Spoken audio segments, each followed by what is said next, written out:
Está marcada para as 10h30 desta segunda-feira, dia 7, uma reunião de líderes partidários do Senado para definir a pauta deliberativa da semana.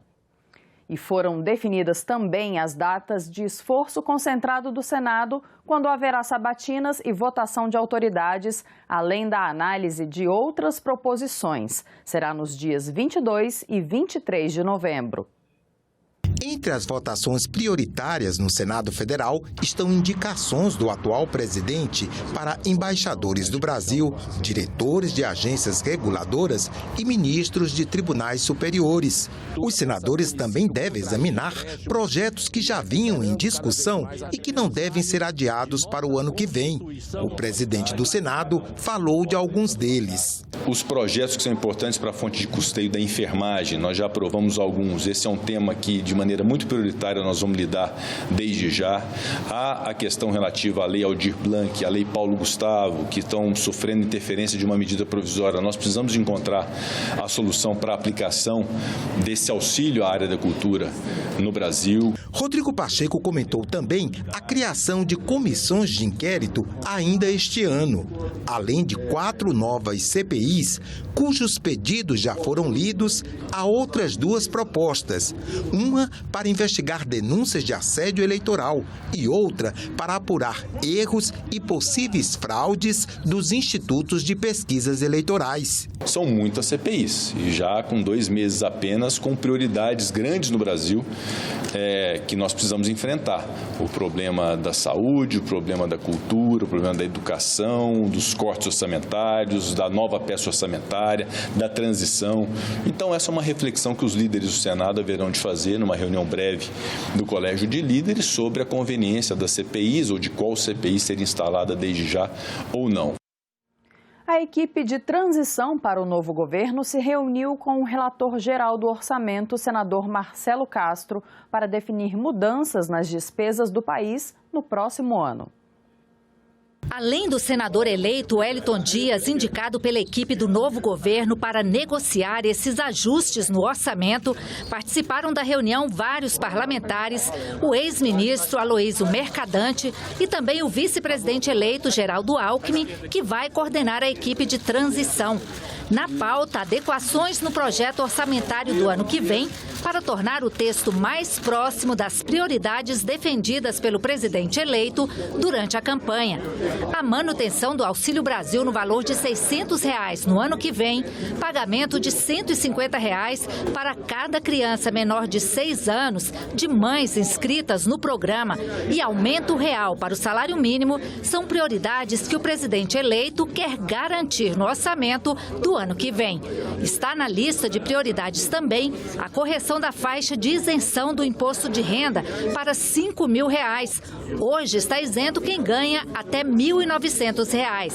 São despesas que não existem hoje no orçamento e é preciso encontrar receitas para que elas sejam implementadas. Uma tarefa difícil, como explicou o relator do orçamento, senador Marcelo Castro. Não tem recurso para o Bolsa Família, não tem recurso para a farmácia popular, não tem recurso para a saúde indígena, não tem recurso para a merenda escolar, então são muitas as deficiências do orçamento. A principal alternativa discutida na reunião foi a apresentação de uma PEC emergencial de transição, liberando do teto de gastos despesas inadiáveis, como a continuidade do pagamento do Auxílio Brasil de R$ 600.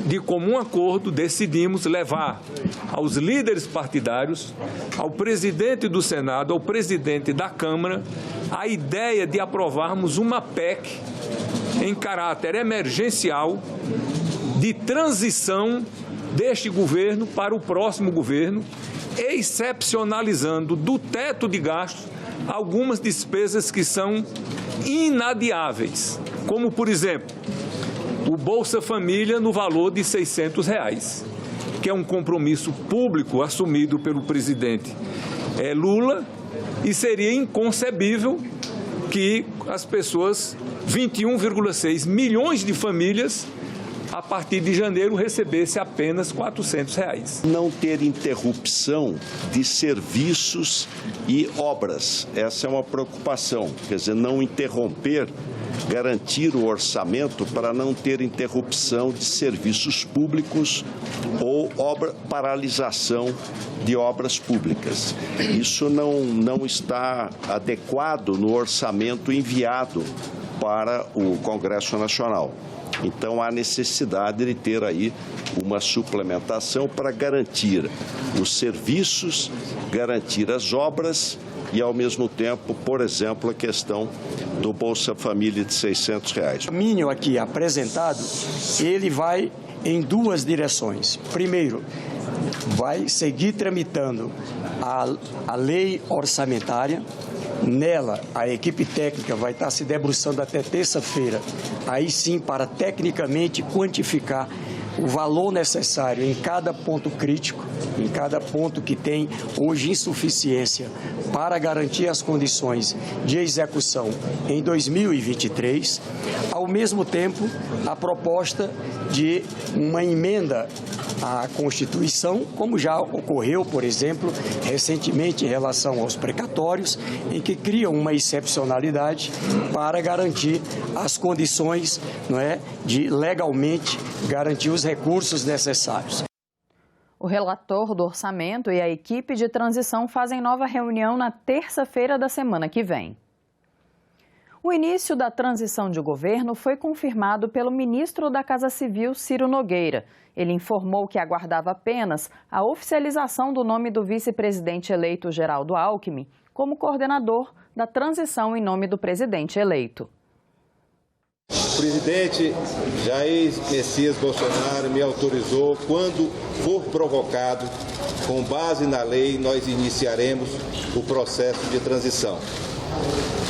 A presidente do PT, segundo ela, em nome do presidente Lula, disse que na quinta-feira será formalizado o nome do vice-presidente Geraldo Alckmin. Aguardaremos que isso seja formalizado para cumprir a lei do nosso país. E o presidente Jair Bolsonaro se pronunciou na terça-feira pela primeira vez após o resultado das eleições. Ele agradeceu os votos que recebeu no segundo turno e falou sobre manifestações contrárias ao resultado do pleito. A fala repercutiu entre os senadores. Bolsonaro se pronunciou no Palácio da Alvorada, acompanhado por aliados. No discurso com menos de 2 minutos, Bolsonaro disse que a direita não deve utilizar o que chamou de métodos da esquerda para defender opiniões. Quero começar agradecendo os 58 milhões de brasileiros que votaram em mim no último dia 30 de outubro. Os atuais movimentos populares são fruto de indignação e sentimento de injustiça de como se deu o processo eleitoral. As manifestações pacíficas sempre serão bem-vindas, mas os nossos métodos não podem ser os da esquerda, que sempre prejudicaram a população, como invasão de propriedades, destruição de patrimônio e cerceamento do direito de ir e vir. A direita surgiu de verdade em nosso país. Nossa robusta representação no Congresso mostra a força dos nossos valores: Deus, pátria, família e liberdade. Formamos diversas lideranças pelo Brasil. Nossos sonhos seguem mais vivos do que nunca.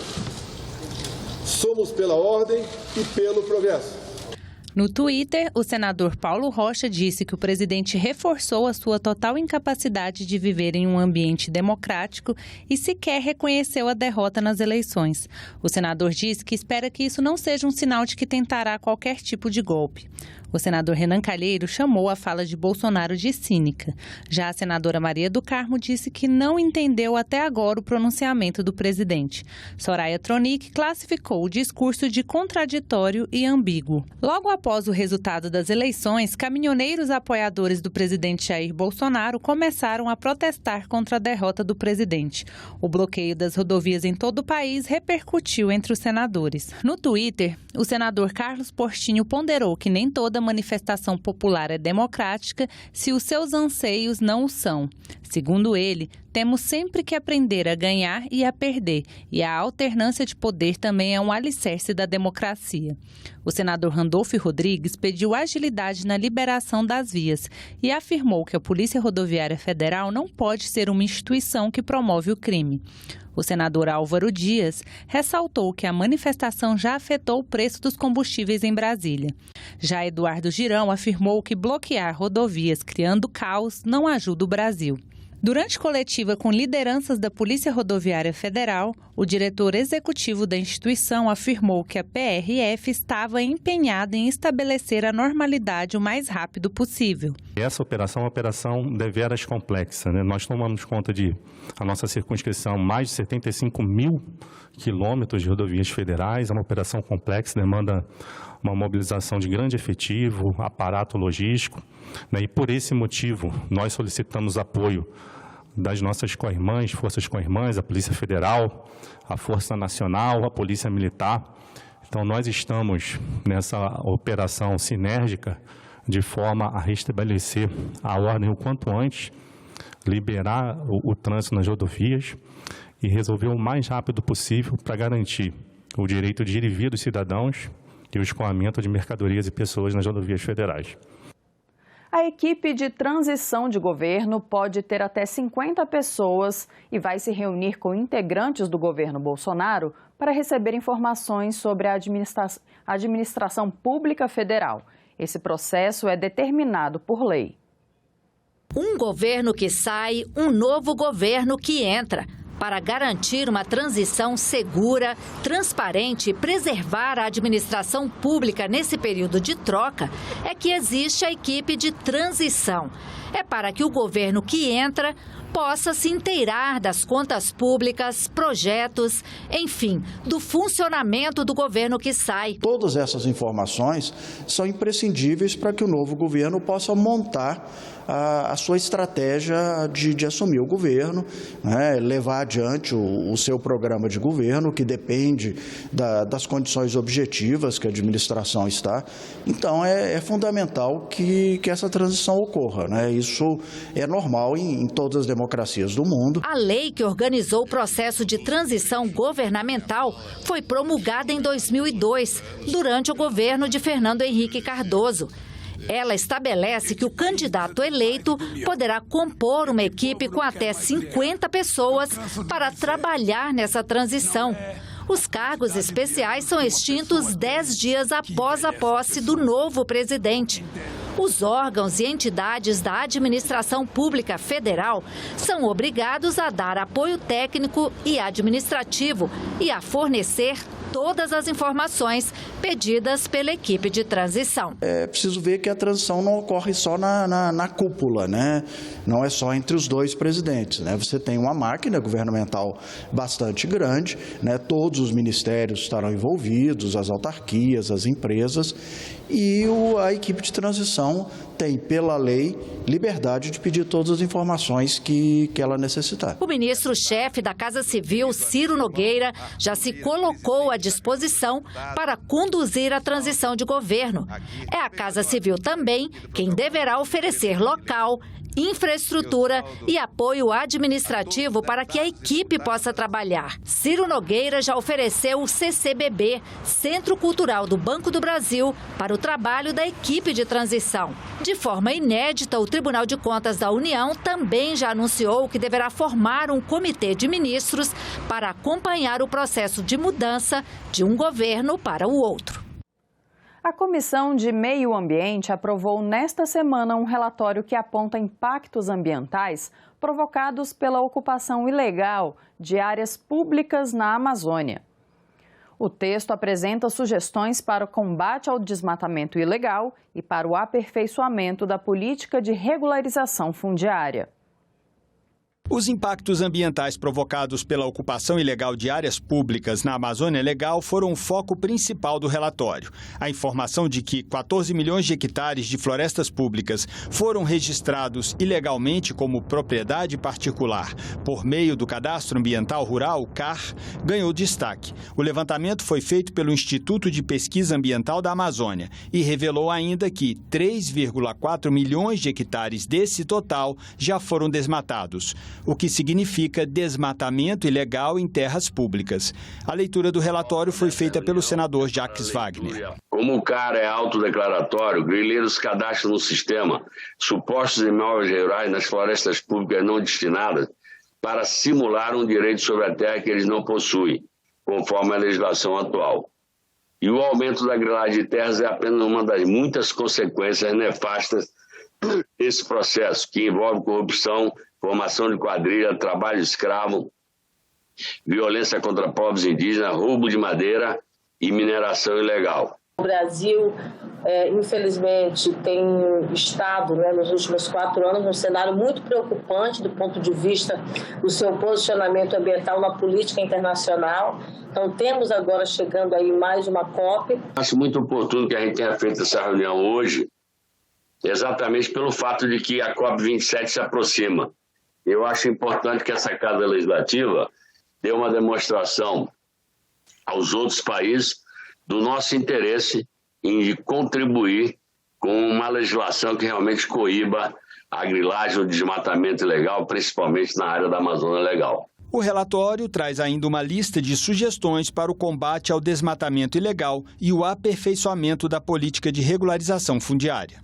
Criar urgentemente unidades de conservação sobre mais de 50 milhões de hectares de terra pública que estão na Amazônia sem qualquer destinação pelo governo federal e que são o principal alvo de especulação e invasão de grileiros. Ampliar a transparência dos dados ambientais e fundiários, realizando o embargo remoto automático em escala das áreas de desmatamento ilegal detectadas e a suspensão do CAR e da regularização fundiária dos imóveis com desmatamento ilegal. Submeto à aprovação do relatório, à votação do relatório do senador Fabiano Contarato. Aqueles que concordam permaneçam como se encontram. Portanto, aprovado o relatório que passa a constituir o parecer da Comissão de Meio Ambiente. A edição de novembro do Ecosenado estreia neste fim de semana. Espaço para os temas do meio ambiente e do desenvolvimento sustentável na nossa programação. Veja agora os destaques do programa na coluna Momento Eco. Fotografia e meio ambiente. Depois de construir uma sólida carreira no Brasil, o fotógrafo Bento Viana está de mudança para Salt Lake City, nos Estados Unidos. Antes de fechar as malas, ele recebeu a equipe do Ecosenado em sua galeria, no Lago Sul, em Brasília, e conversou com a gente sobre suas viagens pelos biomas brasileiros e também por outras paisagens espetaculares ao redor do planeta.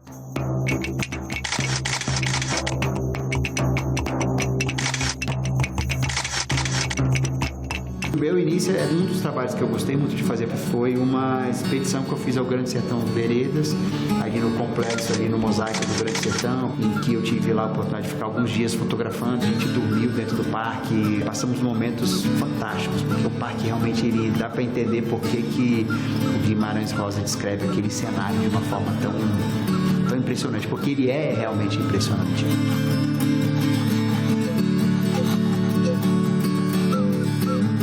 Eu gosto muito dos biomas brasileiros, eu gosto muito de natureza mesmo. É aquela coisa que a natureza sempre me lembra o tamanho que a gente é. E quando a gente chega naqueles vastos espaços do Cerrado, quando a gente chega diante de uma boca de caverna de 70 metros de altura, 100 metros de altura, você vê, cara, a gente é muito pequeno. Na edição de novembro do Ecosenado, você acompanha também a sessão temática preparatória para a Conferência do Clima das Nações Unidas, no plenário do Senado.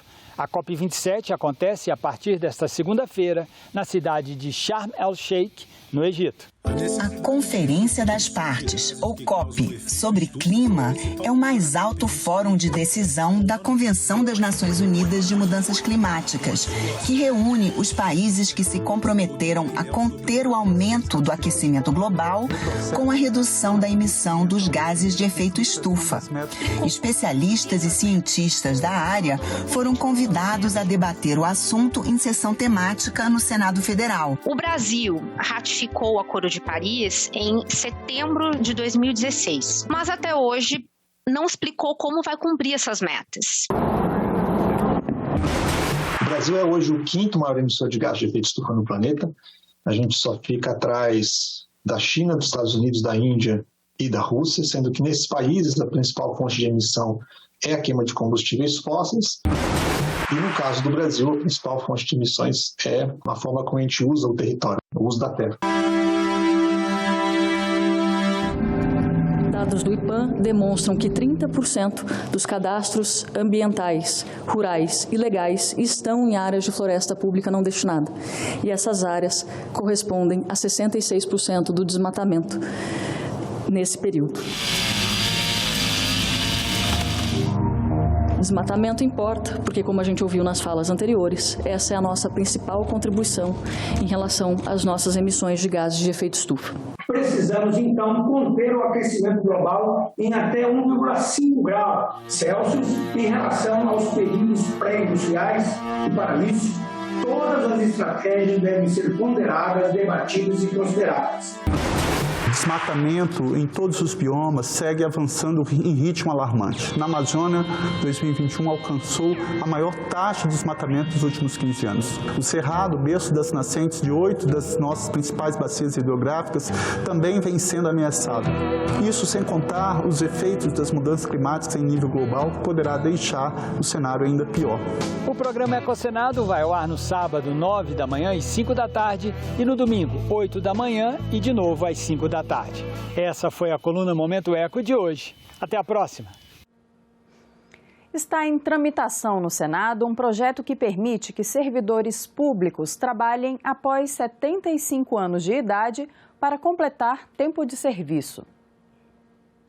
O projeto da senadora Soraya Tronic determina que a aposentadoria compulsória de trabalhador de empresa pública poderá ser de 75 anos. O texto também define que os empregados públicos que já tenham completado a idade limite de 75 anos, mas sem tempo mínimo de contribuição requerido pelo Regime Geral de Previdência Social, vão poder permanecer em atividade até completarem o tempo mínimo exigido para a aposentadoria. Muitos desses empregados não têm fundo de previdência complementar, o que mexe e muito com o seu salário, com a sua remuneração para sobreviver. Muitos deles recebem uma remuneração acima do teto do INSS e no momento da aposentadoria tem a sua remuneração limitada ao teto do INSS ou menor do que o teto do INSS. Portanto, esse adicional de tempo, essa flexibilização no tempo de contribuição é mais eficiente. Aqueles empregados públicos que em 2019, quando foi publicada e promulgada, entrou em vigor a emenda 103, eles poderão permanecer em atividade, mesmo tendo 75 anos ou mais. Isso para não prejudicar um direito que eles tinham antes da mudança da lei. Outro ponto muito interessante é que a legislação ela não pode produzir efeitos retroativos para prejudicar o empregado público. Ela só pode produzir efeitos retroativos para beneficiar o empregado público. O PL determina que a aposentadoria compulsória por idade de empregados dos consórcios públicos ou empresas públicas e das sociedades de economia mista e suas subsidiárias vão poder passar a ser reguladas pelo projeto de lei. O texto também define que o rompimento de vínculo com o cargo que gerou o tempo de contribuição vai ocorrer na data da concessão da aposentadoria pela Previdência Social. Este foi o Senado Notícias Revista. Você pode rever as reportagens desta edição na nossa página na internet, senado.leg.br/TV. Obrigada pela companhia e continue sintonizado aqui na TV Senado. Tchau.